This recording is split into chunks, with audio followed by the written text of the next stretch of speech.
Minor attack की अगर बात करें तो एक्चुअली ऐसी कोई टर्म हमारे लिटरेचर में एग्जिस्ट नहीं करती है।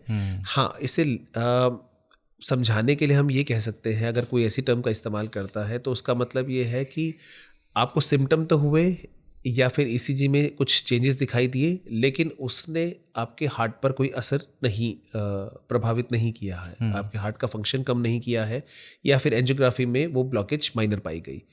तो कई बार सिम्टम होते हैं लेकिन बीमारी उतनी नहीं पाई जाती है। इसको भी हम माइनर अटैक से कई बार लेमन की टर्म्स में कई बार हम इसे वैसे भी एक्सप्रेस कर देते हैं। लेकिन ये बात तभी कही जा सकती है जब हम अपने टेस्ट कंप्लीट कर लें, यानी कि एको, हमारे कार्डियक एंजाइम्स, हमारा एंजियोग्राफी, ये सब करने के बाद ही हम ये इस बात को कह सकते हैं कि ये माइनर अटैक या मेजर अटैक, जो भी हम उसको कहना चाहें, हम ये उन टेस्ट के आधार पर ही हम इस बात को कह सकते हैं। और एक और बात आपने पूछी, साइलेंट हार्ट अटैक।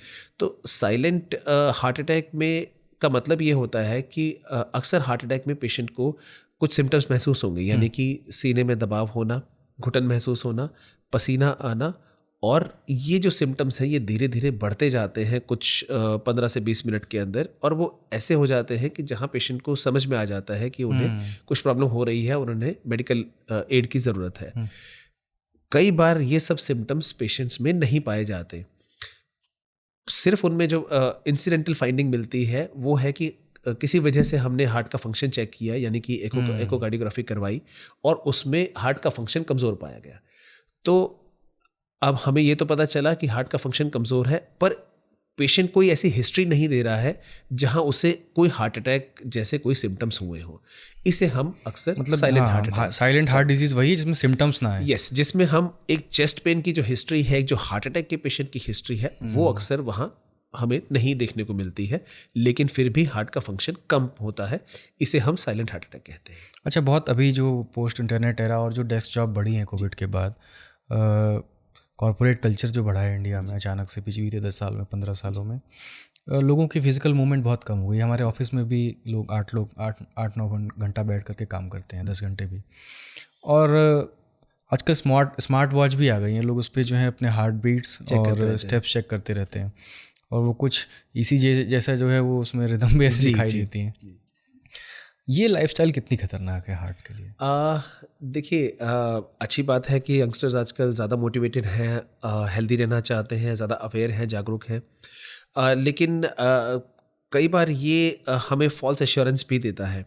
जैसे बहुत सारे, आपने ठीक मेंशन किया कि अपने स्टेप्स काउंट करते रहते हैं या और कोई नंबर्स। सो बेसिकली एक नंबर्स के लिए ऑब्सेशन है, एक स्टैटिस्टिक्स के लिए ऑब्सेशन है कि इतना अचीव कर लिया है तो हम ठीक हैं। सो अक्सर उसमें भ्रम ये होता है कि आप स्टेप्स तो कर रहे हैं, पर क्या वो एक्सरसाइज इफेक्टिव है या नहीं। सो हो सकता है आप सारा दिन वॉक भी कर रहे हो, लेकिन आपके लिए वो एक्सरसाइज की जो इंटेंसिटी है वो आपके लिए इनफ ना हो। सो मैं इस चीज़ को इस तरह से अपने पेशेंट्स को एक्सप्लेन करता हूँ कि अगर आप एक्सरसाइज कर रहे हैं तो एक्सरसाइज की बेसिक फिजियोलॉजी पे ध्यान दीजिए, यानी कि आपकी रेस्पिरेटरी रेट यानी सांस लेने की गति तेज़ होनी चाहिए, आपकी हार्ट बीट तेज़ हो जानी चाहिए, आपको पसीना आना चाहिए, और आपकी मसल्स में, खासकर आप लेग्स के अगर वर्कआउट कर रहे हैं या कुछ जिस भी हिस्से का आप वर्कआउट कर रहे हैं, उस एरिया की मसल्स में स्ट्रेच फील होना चाहिए। सो अगर ये चारों चीज़ें हो रही हैं, इसका मतलब आप वाकई एफर्ट कर रहे हैं और वो इन पैरामीटर्स के द्वारा आपको रिफ्लेक्ट हो रहा है। वरना ये सिर्फ टहलना या वॉक करना या एक नंबर ऑफ स्टेप्स कर लेना, वो कई बार हमें फॉल्स एश्योरेंस दे देता है कि हाँ हम हेल्दी हैं या हम इतना अचीव कर रहे हैं, शायद इससे ज़्यादा हमें करने की ज़रूरत नहीं है। ये जो मॉर्निंग वॉक करते हैं हम पार्क में बिल्कुल आराम से, इसमें बिल्कुल पसीना नहीं आता है। जी, पसीना आना चाहिए आपको जी। यस, पसीना भी चलिए गर्मी की वजह से आ सकता है, लेकिन हार्ट बीट तेज़ होना, सांस की गति तेज़ होना और आपकी मसल्स में स्ट्रेच फील होना, ये बहुत ज़रूरी है। अच्छा, दूसरा, ये जो मैं कॉर्पोरेट लाइफस्टाइल की बात कर रहा था, इसमें दूसरी सबसे बड़ी समस्या है नींद ना आना। जी। और उसमें हम शूट के पहले बात भी कर रहे थे कि कैसी इन्फॉर्मेशन बम्बार्डमेंट हो रही है, और लोग रील देखते हुए सोते हैं आजकल इंस्टाग्राम पे, और वो इतनी अलग अलग है कि अभी आप कुछ इन्फॉर्मेटिव देख रहे हैं, बिल्कुल अगला बिल्कुल कॉमेडी है, और मतलब आपका ब्रेन भी वैसे ही स्विच हो रहा है। और उसके बाद जब आप सोने जाते हैं तो शरीर को समझ में नहीं आता कि अभी बेड पर सोने आया कि रील देखने आया ऐसा। तो नींद बहुत कॉम्प्रोमाइज़ है, बहुत आम हो गई है। नींद का पूरा ना होना, ये कितना हार्ट के लिए कितना खतरनाक मानते हैं जी, इसको? ये काफ़ी बड़ी समस्या का कारण बन चुका है। आप बिल्कुल ठीक कह रहे हैं कि लेट नाइट बिंज वॉचिंग जैसे नेटफ्लिक्स जैसे ओटीटी प्लेटफॉर्म्स हैं, तो काफ़ी स्टिमुलेटिंग कंटेंट उस पे दिखाया जाता है, जिस जो अपने आप ही एक तो आपकी ओवरऑल बॉडी का सिंपैथेटिक सिस्टम जो हमारा फाइट और फ्लाइट रिस्पॉन्स है उसको हमेशा एक्टिव रखता है, और दूसरा आपकी नींद को कॉम्प्रोमाइज़ करता है। तो ओवरऑल आप बेशक बैठे हुए हैं, वो देख रहे हैं, लेकिन आपका बॉडी इस तरह से रिएक्ट कर रही है एज इफ आप कुछ काम कर रहे हैं, या फिर एक फाइट और फ्लाइट रिस्पॉन्स में है, एक एजिटेटेड स्टेट में है, एक्साइटेड स्टेट में है।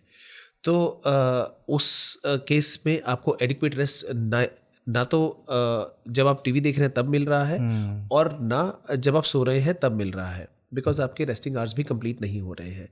उसकी वजह से जब आप नेक्स्ट डे भी उठते हैं तब भी आपको एक्टिव होने के लिए आपके सिंपैथेटिक सिस्टम को और ज़्यादा एक्टिव होना पड़ेगा, यानी कि और ज़्यादा हार्मोन्स रिलीज होंगे जो आपके शरीर के लिए खतरनाक होते हैं, या वो आपके शरीर पर और लंबे समय में बुरा असर डालेंगे।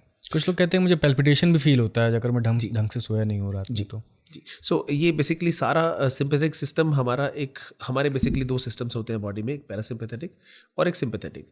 तो जो सिंपैथेटिक सिस्टम है वो ही हमारा एक एक्सरसाइज की फिजियोलॉजी में, या काम करने की, या एक फाइट और फ्लाइट रिस्पॉन्स की जो फिजियोलॉजी होती है उसमें वर्क करते हैं। जितना देर आप इस स्टेट में रहेंगे उतना ही हार्मोन्स के लेवल्स आपके शरीर में ज़्यादा रहेंगे, और वो आपके ब्लड प्रेशर को भी बढ़ाएंगे, आपकी नींद पे भी कॉम्प्रोमाइज़ करेंगे, आपको ओवरऑल थकावट की फीलिंग भी होगी। तो ये आप बहुत लंबे समय तक इनका बॉडी में इनकी मात्रा बढ़ा रहना आपके लिए अच्छा नहीं होता है।